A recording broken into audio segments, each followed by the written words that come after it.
morning, sir. Good morning, everyone. I'm Bipul Tushara. I've done BTech IT from the IT University, and I worked in Wipro Technologies for a year as a network engineer. And I'm doing my post-graduation in business management from IGTC Bangalore. I'm going to present a small presentation on the application of supply chain management in the Intel Technologies. And this is a blend of both production as well as a service part from Intel. So my colleagues Anusha, Deepthi, Swarna have explained the basics, the concepts and the introduction of the SCM in the view of Intel. Now I would be taking from the supply chain evaluation what is a drum buffer row effect and how exactly this has led to the advantages in using SCM and the benefit it has created for Intel. To start with the supply chain evaluation, I would say the need of supply chain evaluation is for the continuous growing portfolio of the products, the demand of the Intel products throughout the world, and the global supply chain and the influences of the both macro and micro environmental features which has demanded for a wide market reach as well as enhanced customer support. So, the challenges that included are a continuously increasing portfolio of products and services such as ultrabook, devices, tablets, smartphones and embedded technologies. If you look at all the laptops these days, you would find the Intel Core Dual processors, right? So, what do you think it is? Intel has got into the segment where the processing speed of Intel is demanded these days. And you have issues related to the global supply chain including the government regulations, available infrastructure, worker location, environmental sustainability and social media. So the influences are both macroeconomical and microeconomical where you will have to sustain the forces and still help your business grow. And you have emerging markets and expanding customer reach. If you have emerging markets, you have diversification in the customer requirements and the expectations. So once this diversification can be met, it is like you have almost reached the core necessity of your customer, and from then on you can exactly work out in the way that the customer really wants you to work out.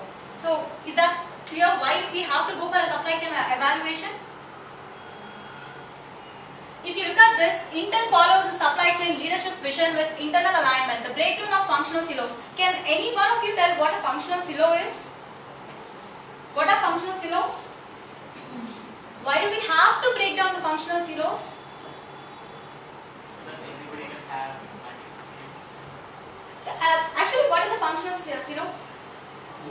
People just take it out of their functions. Basically, if you look at an organization, especially from the production to the delivery of the product, you have every function which has a major involvement in the supply chain management.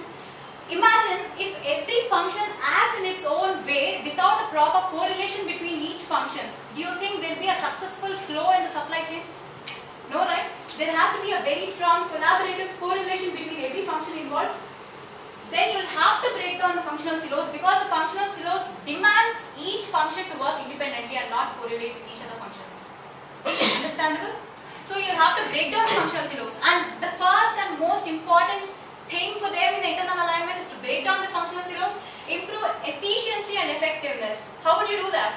Only if you have a strong collaborative one-to-one discussion between the every department, right? So you need to include every functional department when you will have to take a major decision. And now we have Just Say Yes. Just Say Yes concept was explained by my colleagues. Deepthi has explained it. And she says what importance is the Just Say Yes program says. It says customer responsiveness and delivery performance. Basically it is more taking the feedback from the customers. So you will get to know exactly how well satisfied the customers are, or if the company needs or demands any requirement, or if the company has not even reached a point where it is really satisfying the customer's requirement. Now you have cost competitiveness and agility, where it provides flexibility and lower complexity, and you have supply chain segmentation. The supply chain segmentation demands the regions that are closer, the regions that are far, and the regions which gives you a reverse supply chain process where you buy the products and those products haven't satisfied the customers or have some kind of drawback, and those products come back, right? For that you need to have a different supply chain. You can't have the same one-way route. You'll have to have a two-way route. For that you go for supply chain segmentation.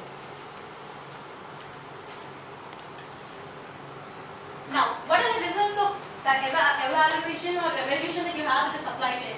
You have business velocity 50% faster ramp up, that is improved by more than 50% the time it takes to ramp up a new manufacturing process, including a 25% reduction in the supply of build times and a 95% in request to order time.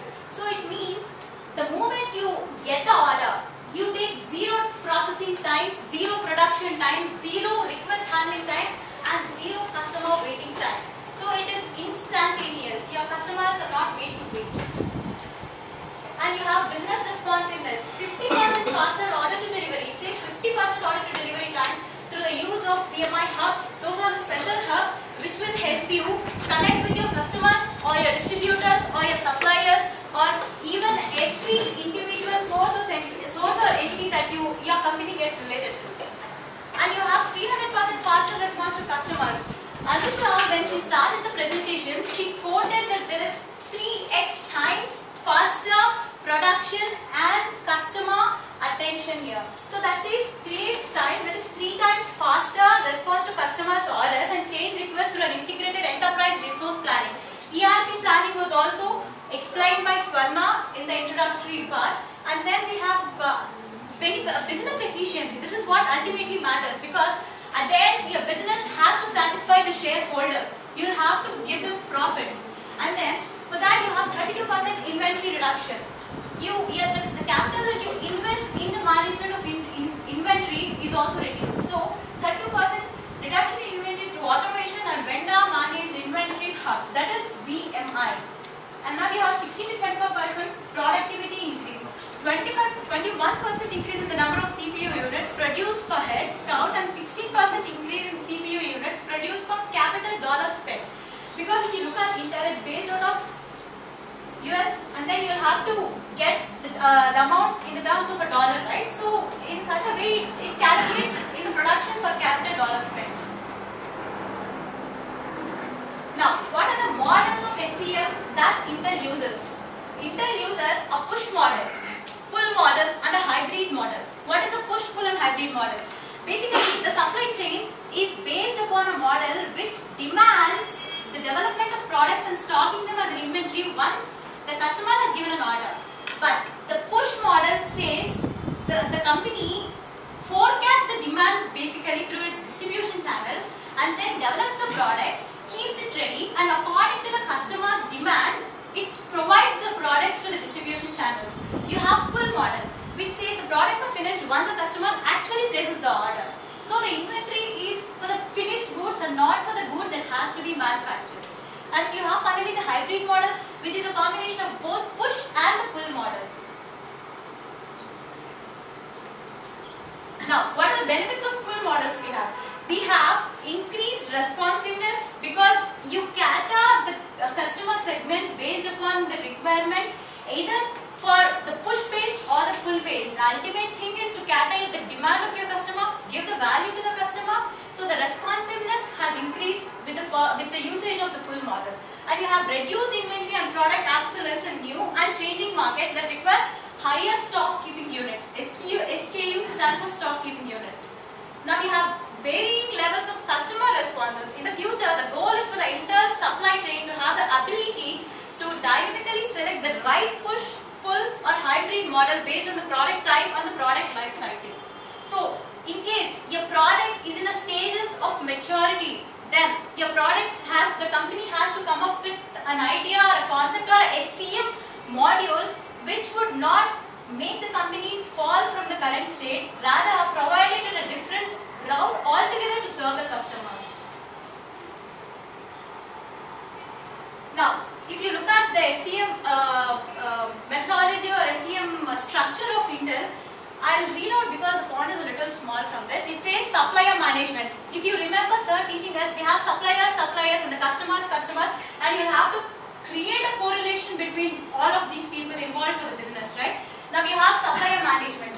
Now, if you look at the supplier part, you have major suppliers, you have national suppliers, you have local suppliers, you have suppliers, and the suppliers could be overseas suppliers. And when you look at the customers could be your distributors, retailers, the consumers who are the customers of your distributors, right? So they indirectly are for your company. Then the supply chain management process consists of supplier management, supply chain planning, decision support, demand forecasting, logistics, order management and fulfillment, international trade management, and finally a collaborative product development that can meet the requirements of a customer. Now, warehousing and drum buffer room. This is a warehouse operation for Intel. We have the factory which actually develops those microchips, and then you receive an order, you have it as an inventory storage if it is a raw material that has to go into the production of those microchips, and then you have the placement where you actually place the raw material from which the order is picked dependent upon the order that comes in from the customer. And then you have partial combine, which is a processing line where your actual production starts and all the processes happen. You have partial or combination of the process. Then you have packaging, labeling, and then order staging. This order staging actually tells from where on the delivery has to go. The drum buffer row. Can anyone tell me what a drum is, why a buffer is used, and what exactly the need of a rope is? I need answers. Question? Drum buffer rope. Drum beat is to maintain a rhythm. What is the Rhythm in supply chain. Right, but contextually, how would you define a drum? Drum? What exactly is a drum? Where do you get a sound? Leather. Okay, now you beat a drum, there is a sound that means a kind of a significance, a signal to you. So, if you use the drum, where can you apply it in this concept? Look at the example, you know it. Constraint. Exactly. The drum beat is a significance that there is a constraint in your processes. And then what is the buffer? Buffer, what is the buffer? Work in progress. Buffer is a temporary storage area actually. Buffer is the time taken for solving the constraint and adopting to a new solution. Now, why do we need rope? Tie. Tie what? Constraint. You tie a constraint to the business. Buffer with constraint so that the constraint gets nullified. You don't tie buffer with the constraints. You tie the core businesses with the supporting businesses so that the constraint gets resolved. So that is why you use rope. The constraints could be anything. What supporting business for Intel? See, the Intel core business is production of microchips. Supporting business. All supporting businesses are IT, logistics. In fact, IT is not purely based out of Intel. Intel is a product company. Your IT is a supportive Supporting solution. activities. Exactly, supportive functions.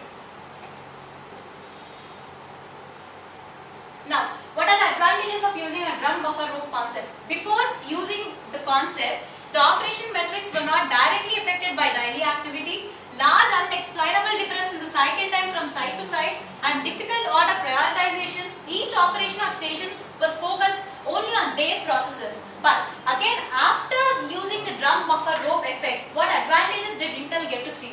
Clear link between operation, performance and metrics, and site to site differences are small, and even if the differences are available, it can be explained. You can actually predict why the differences have come and think out for a solution in what way the differences can be solved. Now you have easy order prioritization based upon the customer you have. It could be a key customer, it could be an overseas customer, it could be a local customer, anything, a small scale customer. Based on that you can prioritize the request of the customer, and now you have simplified data content management and increase inside teamwork, which is more important. Now, what have you studied as a case in the Intel's SCM here?